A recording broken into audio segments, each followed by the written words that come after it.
मेल्डीज प्रयोग। मेल्डीज प्रयोग का संबंध स्थिर तरंगों के उपयोग से है। ये एक सोलिनॉइड है जो ऐसी स्रोत से जुड़ा हुआ है। यहाँ पर प्रत्यावर्ती तरंगें उत्पन्न होती हैं। फिर एक छड़ है जो बीच में डोरी से जुड़ी हुई है। यह छड़ पूरी तरह से ऊपर से गुजरती है और यहाँ वजन लगाने की संभावना होती है, जिससे आप अलग अलग प्रकार के वजन या भार जोड़ सकते हैं। आप देख सकते हैं कि इस एसी स्रोत की जगह हम बदलती ध्रुवीयता के विकल्प भी इस्तेमाल कर सकते हैं, लेकिन वह इतना तेज नहीं होगा। इसीलिए चूंकि हम इस चुंबकीय सोलेनॉइड की ध्रुवीयता बदलने में रुचि रखते हैं, हम डीसी स्रोत की बजाय क्या करते हैं, हम एसी स्रोत का उपयोग करते हैं। मैंने आपको स्पष्ट कारण बताया है कि हम एसी स्रोत का उपयोग क्यों कर रहे हैं।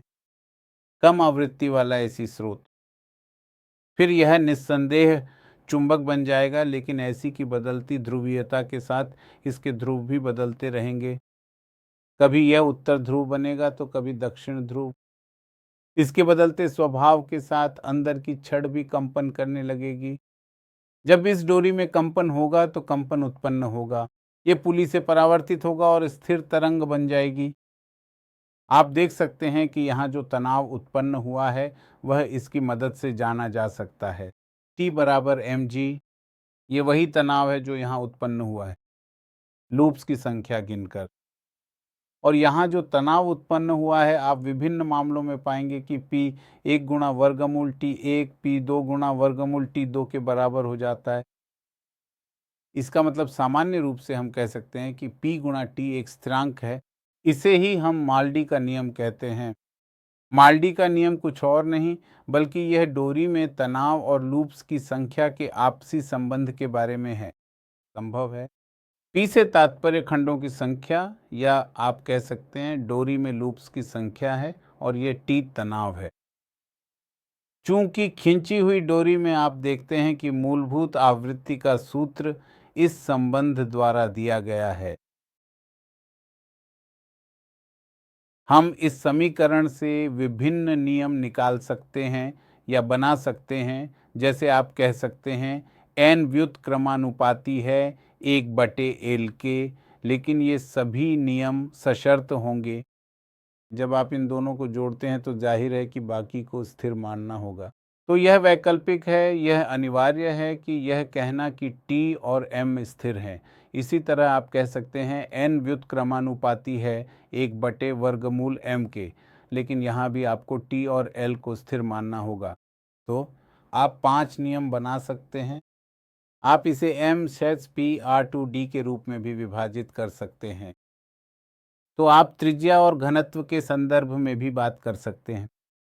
तो जहाँ तक बात है कि अगर आप नियमों की संख्या बढ़ाना चाहते हैं तो आप ऐसा कर सकते हैं, लेकिन आपको केवल इस बिंदु पर सतर्क रहना है कि आप एक को चुनें, संबंध स्थापित करें और बाकी परिस्थितियों को वैसे ही बताएं जैसे मैंने इस रैखिक घनत्व के मामले में किया था। मैंने इसे आवृत्ति से जोड़ा, फिर मैंने स्पष्ट रूप से कहा कि T और L स्थिर रहेंगे। इसी तरह अगर आप M के स्थान पर P R2D लिखते हैं तो भी आप N को R से जोड़ सकते हैं और फिर आप कहेंगे कि बाकी यानी L, T और D स्थिर रहेंगे। इन्हें स्ट्रिंग के नियम कहा जाता है। फिर सोनोमीटर भी लगभग वैसा ही है जैसा आप देखते हैं।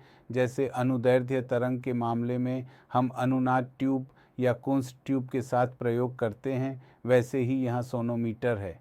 सोनोमीटर अनुप्रस्थ स्थिर तरंग का उपयोग करता है। हम 2 चाकू की धारें नाइफ एजेस लेते हैं और उनके ऊपर तार को पास करते हैं। फिर मेज़ या बेंच के एक छोर पर हमारे पास एक पुली होती है जिसके ऊपर से तार गुजरती है। तार का एक सिरा हमेशा इन 2 चाकू की धारों के बीच स्थिर रहता है।